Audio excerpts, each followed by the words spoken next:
Hey guys. So first I'm gonna talk about my fun day, the day after we got to the campgrounds. The day of is always a mess because you're trying to set things up to camp and whatnot. And second thing, gonna talk about what traumatized me because I want to spread awareness of it. It still traumatizes me to this day.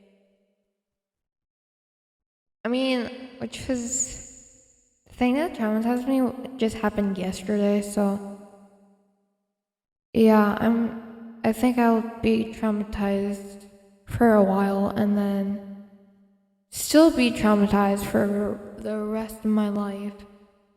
But it will get easier maybe? I don't know. So, on the day that we set up shop on the campgrounds, I was very tired and it was late at night. Well, not late, but it was late enough where I felt sleepy. So I went in to the tent and laid down, played on my phone for a little bit, and then put my phone down and fell asleep. Under the covers, like my head was under the covers too, because the mosquitoes were so bad in the tent, y'all. We weren't trying to let them in, but some got in anyways.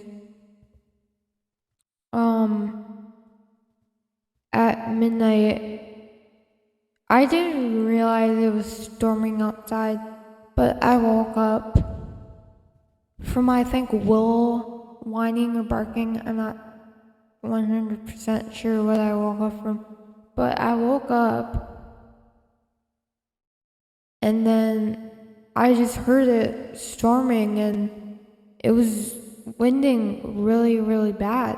And the tent was actually not shaking, but moving back and forth, if that makes sense. So I got scared. Me and my dad decided it was a good idea if I was scared to run to his truck. And that's what Amanda and her kids did as well as my cousin. My cousin was with Amanda's kids in their tent. So we rushed to our separate trucks and cars. And I was literally shaking. I was so scared. This is what happened 2 years ago when we went camping, but it was way worse than this. So there was actually supposed to be a tornado.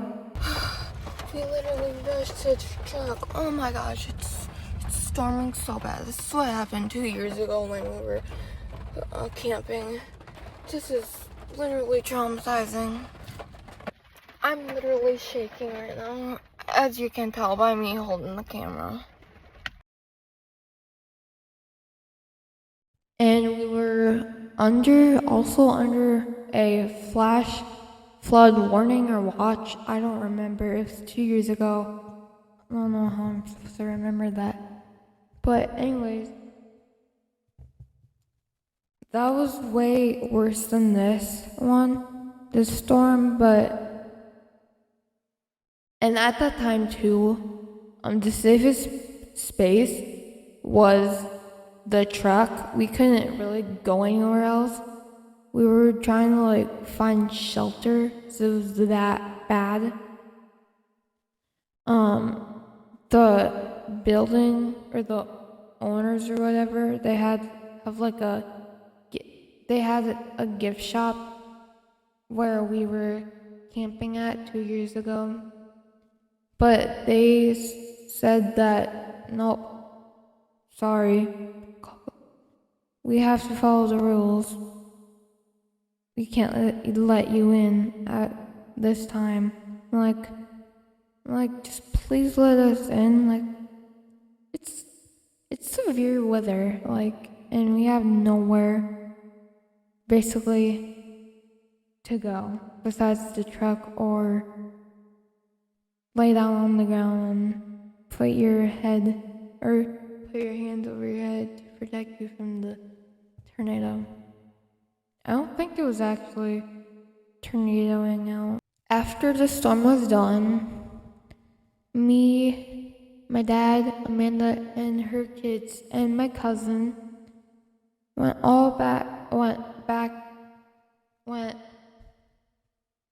back in our tents. All was good. I slept through the night. Apparently, Amanda and her kids and my cousin stayed up, being silly and goofy, whatever. But no, I fell asleep right away. I was out like all late too. The next day, which was Saturday, that's where the fun began. So right away when we woke up, we took our time to wake up, basically, because we're not morning people. And so we took our time to wake up. We had breakfast. And then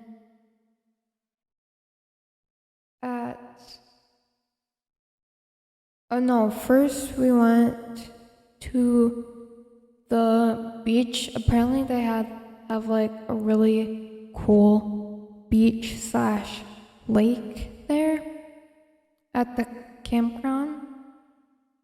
It was really fun, but it kept messing with my balance so bad, which was so funny, by the way.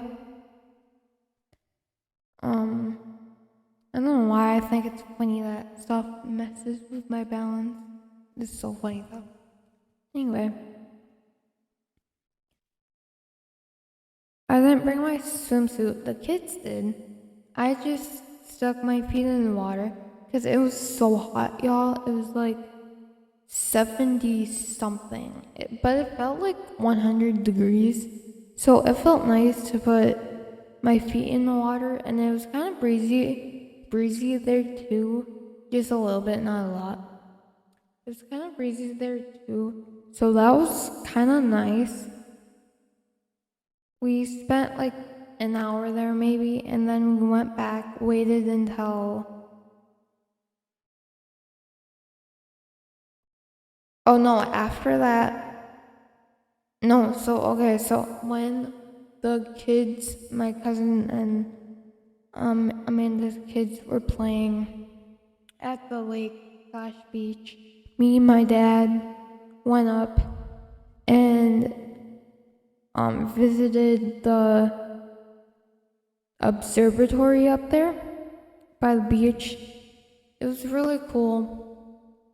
I smiled a lot more than I often, or not often, but I don't know, whatever, let's say I smiled a lot. We got to see telescopes. I got to look through some telescopes, not a lot, because we were too busy entering our names, all the kids' names and whatnot, and my name too, in the random drawing that they did. So we entered our names. After that, we got to look around a little bit. So we looked at four or three different telescopes.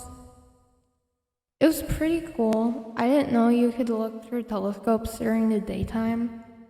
I mean, I don't know why I'm saying that, because we looked through a telescope during the daytime in that solar eclipse 2023 video. There's the observatory. A bunch of telescopes and everything. When we left the building to get the boys from the lake/beach, we went back to our campsite. And at this point, I was smiling really huge because my dad just took me in a really big observatory. That's a big deal, hosted by the Minnesota Astronomical Society, so it's a bigger deal than our astronomy club. And then we waited some more until 6. No. 7-ish? 6? No. What am I saying? 7 or 8, we went back there with all the kids to not the beach this time, the observatory. And because that's when they were doing the drawing, because they said you have to be present to win the random drawing. So we went there. And we looked at some more telescopes before the random drawing. And they did the random drawing. We all got in a circle. There was a lot of astronomy nerds with us. We all gathered in a circle while they were random drawing people. And we were all crossing our fingers because there was, for the grand winner or whatever, the first drawing winner or whatever, one of the first drawers or whatever, I don't know, I'm just repeating the same thing, oh my gosh. Anyway, the first one the grand finale winner, let's just say that. The grand finale winner won a telescope. It was a huge deal, so we were all crossing our fingers. I was the most antsy one out of all of the kids. But we all didn't win anything, which was a bummer, except for Amanda and one of her oldest boy. I'm not gonna say his name because, yeah, their parents are divorced too.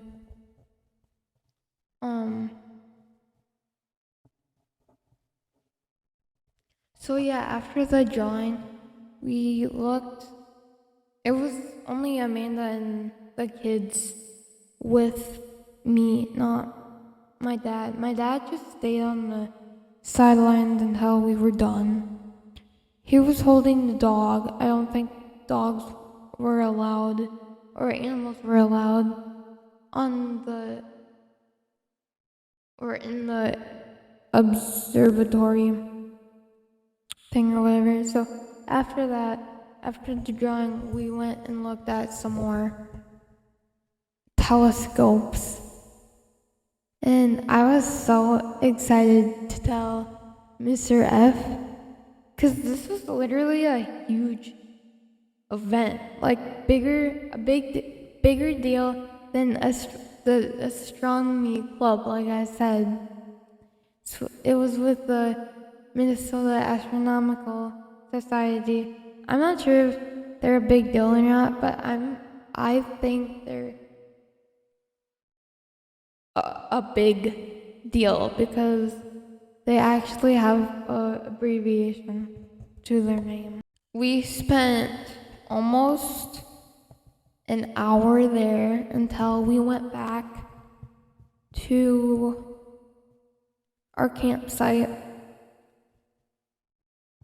The kids, my cousin got to, the kids, my cousin, and me all got to ride in my dad's tailgate, which was pretty awesome because I don't think I've ever done that. I think I've done that one other time, but I don't remember. I actually think this is my first time. It was pretty amazing. And the sunset was really beautiful, so it was a great timing for us to ride in the tailgate together. Oh! Why is it pink? Yeah. Why are we getting wet? Wash the front window. Keep washing it. And y'all, I can't believe my cousin doesn't believe that I'm turning 18 next year. I'm already 17. Like, he just doesn't believe me. It's weird, but funny. That weekend was a core memory right there. I'm gonna take a bathroom break. Before I tell you the most traumatizing thing that happened to me yesterday. Yeah, 'cause it's a long story and I need to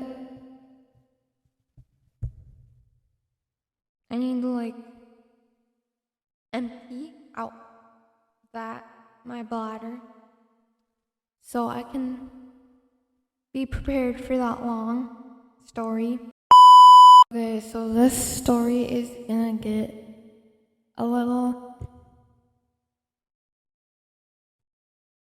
gross, so I'm sorry if it does. You can just skip this part, just warning you now.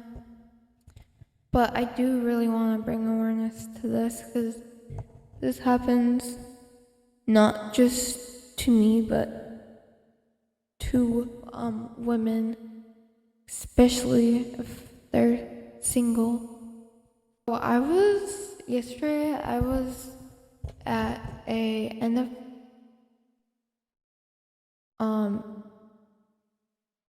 of youth group party. You saw me go to it, or you heard about me going to it last year. It was at a park near where we are. And we played some games, whatever. I didn't participate in the games because of my balance. No big deal. They let me not participate. Anyway. So I was sitting next to Sahara when this boy sitting across from Sahara slid his phone across the table. He opened Snapchat, so I knew automatically what he wanted, so I gave him my Snapchat and tossed the phone back while saying nothing to him, or while saying nothing at all.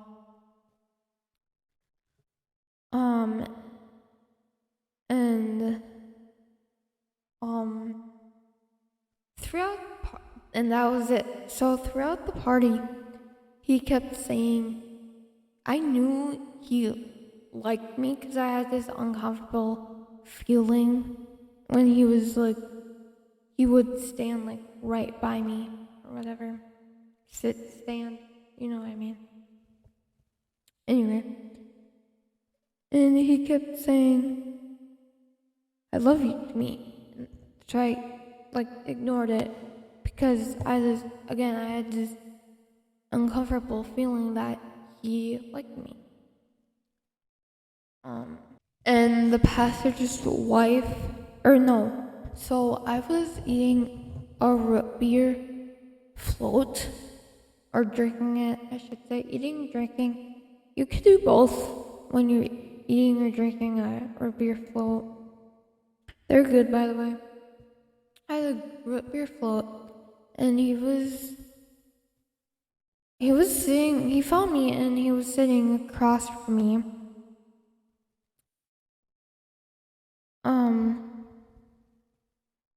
And he was just smiling at me while I was trying to like eat my thing. And I wanted to be like, yes, why are you staring and smiling at me like that? But I didn't, because I didn't want to be rude. So I thought it was just fine and everything. And on a Saturday, I'm sorry. So the pastor's wife came and sat next to me for a little bit and just chit-chatted. I think she could tell something was off about me, that I felt uncomfortable with this guy sitting across from me. And just mind you, I've never met this guy before. I don't know who he was or anything like that. And then she loved to go talk to some other people. And this one girl was talking to Sahara for a little bit across the table. I think they both could tell something was seriously off with me. I was uncomfortable. So this one girl kept glancing over at me with a weird look. And I think that was her way of saying like, hey, I think I can tell you're like uncomfortable. But she didn't say or do anything. But I could just tell they were noticing that I was uncomfortable. So I was too uncomfortable where I texted my mom. I just told her that I'm ready to go. I didn't say I was uncomfortable or nothing. So I said bye to that guy sitting across the bench, or from the picnic table across from me. Said bye to him, and I walked off like my mom was already there, but she wasn't. But that guy found where I was, or where I was standing, and he came up behind me. I had a blanket around me because I was cold earlier from one of the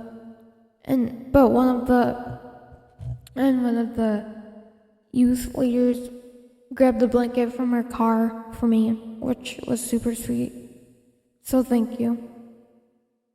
I thought you were watching this, but if you are, thank you.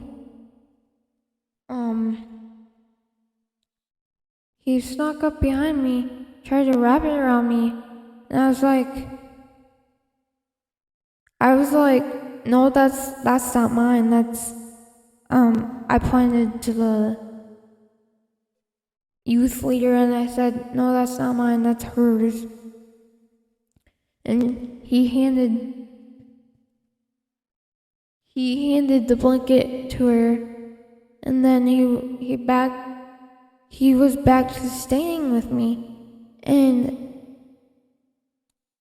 his mom was there to pick him up. She was in the car, and he was like, he waved bye to me, and he gave me a hug. So I just thought he was being friendly, a friendly Christian, because I'm used to getting hugs all over the church. It's fine, whatever. But then he grabbed my not my face, but my head like this. And then I knew what was gonna happen. He was literally leaning in for a kiss on my lips. So I just immediately turned my head. I jerked my head to the side. Because I think that was just I wasn't even thinking either. I think that was just a defense mechanism. But then he backed off once I jerked my head to the side to let him know, like, hey, no, like, don't do that. He backed off and went in the car. And off he went, and I just stood there, frozen in shock.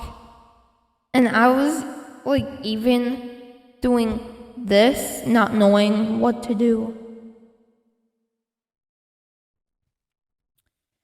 And one of the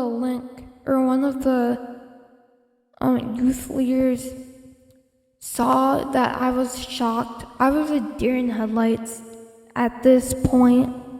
Or I was so shocked that I did not know what to do. I was like a deer in headlights.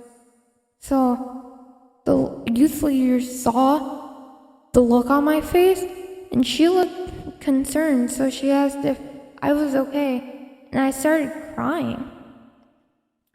And she got closer to me, gave me a hug. Without telling her what was wrong, I just leaned that in for that hug, like right away. Because I was that upset and traumatized and shocked and etc. So I told her what was going on. And she was like, oh no, that's not okay. Nobody should grab you or anything.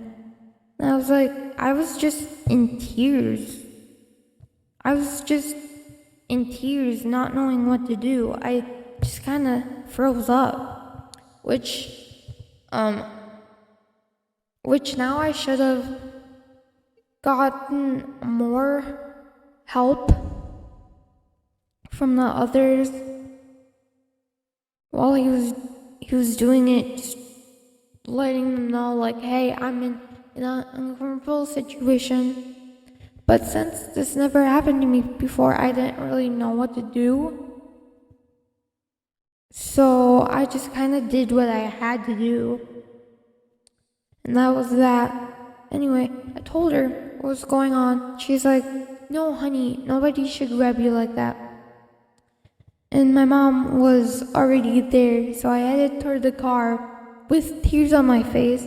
And my mom was like, what's wrong, honey? And I almost didn't want to tell her what was going on, because it was so unbelievable to me that in that moment I just didn't want to tell anybody. So I told her what was going on, and she was like, no, same thing, nobody should ever grab you like that, whatever, same thing that youth leader said to me. And that youth leader came to the window of the car and was like, checked on me again, and she said, I'm going to let the pastor's wife know what happened and just go from there. But yeah, like I said, I was really traumatized. I'm still pretty traumatized to this day. I mean, it's just been one day, so I don't know why I'm saying to this day. It's not like it's been forever. It was just yesterday.